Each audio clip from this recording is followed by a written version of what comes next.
잠언 6장 12절부터 15절까지의 말씀입니다. 불량하고 악한 자는 구부러진 말을 하고 다니며 눈짓을 하며 발로 뜻을 보이며 손가락질하며 그의 마음에 패역을 품으며 항상 악을 꾀하며 다툼을 일으키는 자라. 그러므로 그의 재앙이 갑자기 내려 당장에 멸망하여 살릴 길이 없으니라. 아멘. 리트머스 시험지를 아시나요? 리트머스 시험지는 어떤 용액이 산성인지 염기성인지를 알려줍니다. 예를 들어 산성인 오렌지 주스나 식초에 리트머스 시험지를 담그면 시험지 색깔이 빨갛게 변합니다. 반대로 염기성인 비눗물에 리트머스 시험지를 담그면 시험지 색깔이 파랗게 변합니다. 오늘 말씀은 리트머스 시험지 같습니다. 산성, 염기성을 판별하는 게 아니라 불량하고 악한 사람을 판별할 수 있는 리트머스 시험지 같습니다. 악하고 불량한 사람을 판별하는 첫 번째 기준은 언어입니다. 구부러진 말을 하는 것인데요. 바로 남에 대해서 비틀리게 말하는 것입니다. 늘 정죄하고 심판하는 말을 합니다. 거짓말과 속이는 말을 합니다. 그리고 불량하고 악한 사람을 판별하는 두 번째 기준은 몸짓입니다. 13절을 보면 눈짓을 하며 발로 뜻을 보이며 손가락질을 하며 라고 했는데요.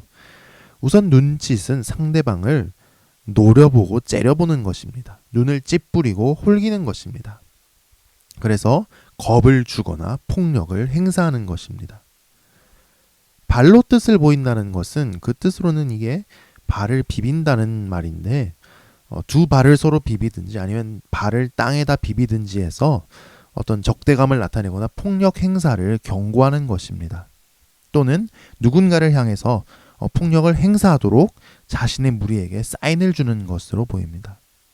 손가락질을 한다는 것도 누군가를 향해 폭력을 행사하도록 자신의 무리에게 지시를 주는 것으로 보입니다. 그러니까 눈으로 노려보고 발을 비비고 손가락질을 하는 이 세 가지 행동은 모두 누군가를 향한 증오와 내 안에 존재하는 폭력적 성향이 나타나는 것입니다. 이어지는 14절이 이런 해석을 지지해 줍니다. 14절입니다. 그의 마음에 패역을 품으며 항상 악을 꾀하여 다툼을 일으키는 자라. 이 모든 행동은 마음속으로 계속 남을 해치는 생각을 하며 작전을 짜는 사람에게 나타나는 것입니다. 그 속의 생각이 나도 모르게 행동으로 발현되는 것이죠. 이 사람은 꼭 노아 시대의 사람 같습니다. 노아 시대 사람들은 폭력적이기로 유명했습니다. 하나같이 가인 같은 삶을 살았습니다. 마음에 안 드는 사람이 있으면 즉시 눈으로 노려보고 발을 비비고 손가락질을 하고는 바로 달려들어서 때려 눕히고 죽여버렸습니다. 사람들이 하나같이 다 그렇게 법도 없이 사는 바람에 인류는 폭력으로 스스로 멸종당할 지경이 됐죠. 하나님은 홍수로 인류를 심판하실 수밖에 없었습니다. 이런 언어와 행동은 폭력을 예고하는 것들인데요. 왜 폭력을 예고하고 암시하기만 하는 것도 안 된다는 걸까요? 하나님께서 인간을 향한 유무형의 폭력을 심각한 죄로 보시는 이유는 모든 인간이 하나님의 형상이기 때문입니다. 하나님은 우리가 서로를 통해서 하나님 보기를 원하셨습니다.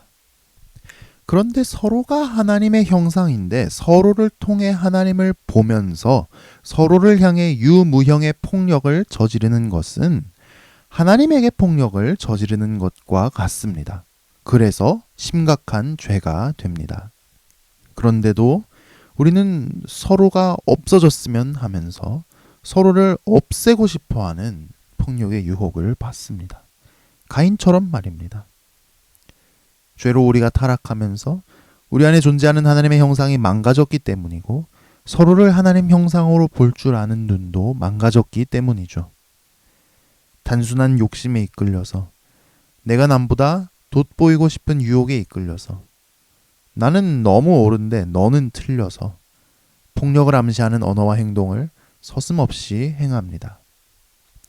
남편과 아내에게, 자녀에게, 부모에게, 직장에서 상사에게, 동료에게, 부하 직원에게, 친구에게, 이웃에게, 부모에게, 신앙 공동체의 가족에게 말입니다. 하나님은 실제 폭력에 이르지 않고 단순히 언어와 행동으로 폭력을 암시하고 상대방을 위협한 것만으로도 이미 그 죄를 용서하지 않으신다고 말씀하십니다. 15절입니다. 그러므로 그의 재앙이 갑자기 내려 당장에 멸망하여 살릴 길이 없으리라.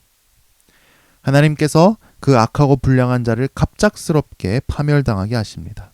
하나님께서 그 죄를 심판하시는 것입니다. 주님도 말씀하셨습니다. 마태복음 5장입니다. 옛사람에게 말한 바 살인하지 말라. 누구든지 살인하면 심판을 받게 되리라 하였다는 것을 너희가 들었으나 나는 너희에게 이르노니 형제에게 노하는 자마다 심판을 받게 되고 형제를 대하여 라가라 하는 자는 공회에 잡혀가게 되고 미련한 놈이라 하는 자는 지옥불에 들어가게 되리라. 폭력을 행사해서 살인하지 않았어도 언어로 남에게 분노하거나 욕하기만 했어도 이미 살인한 것과 똑같다고 말씀하셨습니다. 폭력을 암시하는 언어와 행동은 우리의 영적인 상태를 보여주는 리트머스 시험지입니다. 그런 언어와 행동을 하는 사람에게는 하나님의 심판이 임하게 될 것입니다. 그 리트머스 시험지로 남을 판단하기에 앞서서 우리 자신을 돌아봅시다. 우리는 타락한 우리 심령에 내재된 이 폭력성을 언어와 행동으로 드러내며 즐기며 살고 있지는 않은가요? 오늘 하루 우리의 언어와 행동이 모든 사람이 하나님의 형상이라는 진리에 합당하여지기를 바랍니다. 남편과 아내에게, 자녀에게, 부모에게, 직장에서 상사에게, 동료에게, 부하 직원에게, 친구에게, 이웃에게, 신앙 공동체의 가족에게 하나님 형상에 걸맞는 대우를 하고 존중을 하는 우리가 될 수 있기를 축복합니다. 기도하겠습니다. 하나님 아버지, 죄로 타락한 우리 안에 심각한 폭력성이 내재되어 있음을 봅니다. 언어와 행동으로 이 폭력성이 겉으로 드러나는데도 나는 위기의식을 느끼지 못하며 하나님을 두려워할 줄 모르며 폭력을 암시하는 언어와 행동을 오히려 즐기기조차 했습니다. 주님, 우리를 용서하여 주옵소서. 우리를 고쳐 주옵소서. 모든 사람을 볼 때 비록 희미하게 보일지라도 그가 하나님의 형상임을 기억하게 하옵소서. 오늘 하루 우리의 언어와 행동이 이 진리에 합당하게 하옵소서. 오늘도 우리에게 만나와 매출하기를 내려주옵소서. 몸의 아픔으로 고통 속에 있는 성도님들을 치료하여 주옵소서. 특별히 이 어려운 시기에 모든 성도님과 가족의 건강을 지켜 주옵소서.